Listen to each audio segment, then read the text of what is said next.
ఖమ్మం జిల్లా గిరిజనుల సంక్షేమ అభివృద్ధి, విద్యా, ఉపాధి, వైద్యం సమగ్రంగా అభివృద్ధికై ఐటీడీఏ ఏర్పాటు కొరకు ఆగస్టు 15న వైరాలో జరిగే రైతు సభలో ముఖ్యమంత్రి రేవంత్ రెడ్డి ప్రకటించాలని తెలంగాణ గిరిజన సంఘం జిల్లా ప్రధాన కార్యదర్శి బుక్య వీరభద్రం విజ్ఞప్తి చేశారు. ఆదివారం తెలంగాణ గిరిజన సంఘం 3 టౌన్ 4వ మహాసభ డింగ్రోత్ శంకర్ నాయక్ బుక్య భద్రమ అధ్యక్షతన ఆయన ముఖ్య అతిథిగా పాల్గొని మాట్లాడుతూ జిల్లాలో గిరిజనుల సంక్షేమం కొరకు అధిక నిధులు కేటాయించాలని కోరారు.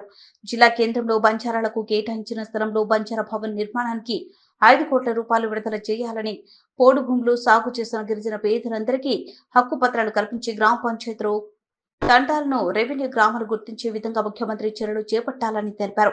కారుపల్లి ఏజెన్సీ గిరిజన మండలంకు 50 పడకల ఆసుపత్రి ఏర్పాటుకు చర్యలు చేపట్టాలని కోరారు. జిల్లా సహాయ కార్యదర్శి బుక్య శ్రీనివాస్ నాయక్ మాట్లాడుతూ నగరంలో నివాసం ఉంటున్న పేద గిరిజనులకు ఇళ్ల స్థలాలు ఇల్లు మంజూరు చేసి కట్టించాలని కోరారు. బహిరపుర తండా డాడి లంబాడల శ్మశాన వాటిక రక్షణ కల్పించి చుట్టూ ప్రహరీ నిర్మించాలని ప్రభుత్వాన్ని కోరారు. అనంతరం గిరిజన సంఘం నూతన కమిటీ అధ్యక్ష కార్యదర్శులుగా డింగ్రోత్ శంకర్ నాయక్, సురేష్ నాయక్ ఏకగ్రీవంగా ఎన్నికైనారు. కార్యక్రమంలో గిరిజన సంఘం జిల్లా సీనియర్ నాయకులు దేవత్ లాల్ సింగ్ నాయక్, రూడావత్ వస్త్రం నాయక్, దోన్వాన్ శ్రీనివాస్, భట్టు విజయ్, కేలోత్ శివ చౌహాన్, ధారావత్ పద్మ, ఆంగోత్ లచ్చు, మాలోత్ లక్ష్మణ్ నాయక్ పాల్గొన్నారు. మీడియా సోదరులందరికీ నమస్కారం. ఈరోజు మా తెలంగాణ గిరిజన సంఘం 3 టౌన్ కమిటీ మహాసభ జరిగింది. ఈ మహాసభలో అనేక తీర్మానాలు చేశాం. ఈ తీర్మానాలు ప్రధానంగా గౌరవ రాష్ట్ర ముఖ్యమంత్రి వర్యులు రేవంత్ రెడ్డి గారు మా ఖమ్మం జిల్లా ఆగస్టు 15న మా వైరా నియోజకవర్గ కేంద్రానికి ఇచ్చేస్తున్నారు. మేము ఒకటే అడుగుతా ఉన్నాం, వైరాలో జరిగేటువంటి రైతు సభలో గౌరవ ముఖ్యమంత్రి గారు ఈ ఖమ్మం జిల్లా గిరిజనుల సంక్షేమం కోసం, అభివృద్ధి కోసం 4.5 లక్షల మంది సంక్షేమం, అభివృద్ధి, సామాజిక న్యాయం సమగ్రంగా అభివృద్ధి సాధించాలంటే తక్షణం మాకు ఐటీడీ ఏర్పాటు ప్రకటన చేయాలి.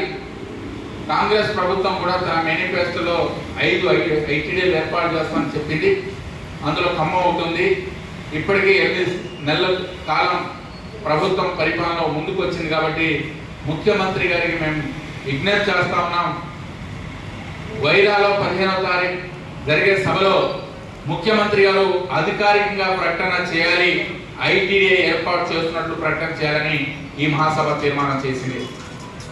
దాంతోపాటు ఖమ్మం జిల్లాలో పోడు భూములు సాగు చేస్తున్నటువంటి గిరిజనులందరికీ కూడా హక్కు పత్రాలు రాని వాళ్ళందరికీ హక్కు పత్రాలు అందించాలి.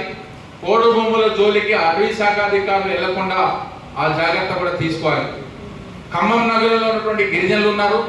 జిల్లాలో వివిధ ప్రాంతాల్లో నివాసం ఉన్నటువంటి గిరిజనుల యొక్క ఇల్లు లేని వాళ్ళు ఉన్నారు, జాగా లేని వాళ్ళు ఉన్నారు. ఇల్లు ఇస్తాం, జాగిస్తాం అన్నారు, ఎదురు చూస్తా ఉన్నారు.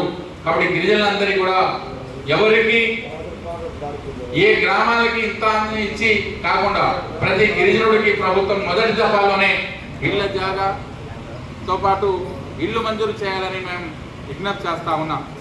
దాంతోపాటు ఇవాళ ఖమ్మం నగరంలో ఉన్నటువంటి ఈ జయపూర తండా గిరిజనులు ఉన్నారు. ఖమ్మం నగరంలో నివసించేటువంటి అనేక మంది గిరిజన ప్రజలు ఉన్నారు. వీరి యొక్క సంక్షేమం కోసం ఇళ్ల స్థలాలు, ఇల్లు నిర్మాణం చేయాల్సినటువంటి అవసరం ఉంది. అదేవిధంగా మా ఖమ్మం జిల్లాలో గిరిజనులు సమగ్రంగా అభివృద్ధి కావాలంటే, అభివృద్ధి సాధించాలంటే ఇక్కడ నిధులు కూడా కేటాయించాల్సినటువంటి అవసరం ఉంది. నిధులతో పాటు చదువుకున్నటువంటి వాళ్ళందరికీ కూడా ఉద్యోగ ఉపాధి అవకాశాలు కల్పించాలి.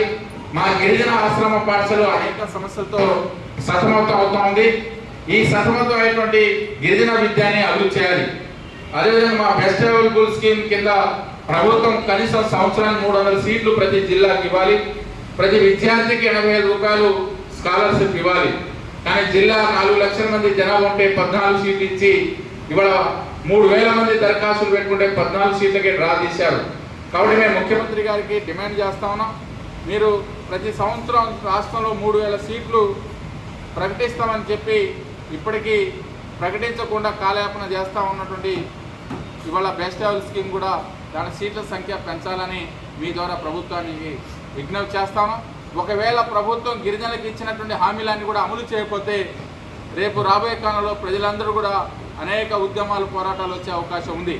చివరిగా మేము చెప్పదలుచుకుంది, మేము నవంబర్లో ఆదివాసీ గిరిజన అన్ని తెగలు కలుపుకొని ఖమ్మం కేంద్రంగా నవంబర్లో 3 రోజుల పాటు జాతీయ సమావేశాలు జరగబోతామని, నవంబర్ మొదటి వారంలో జరిగేటువంటి జాతీయ గిరిజన సమ్మేళనాన్ని యావత్తు ఖమ్మం జిల్లా గిరిజన ప్రజానీకం, ప్రజాస్వామికవాదులు, లౌకిక శక్తులు మమ్మల్ని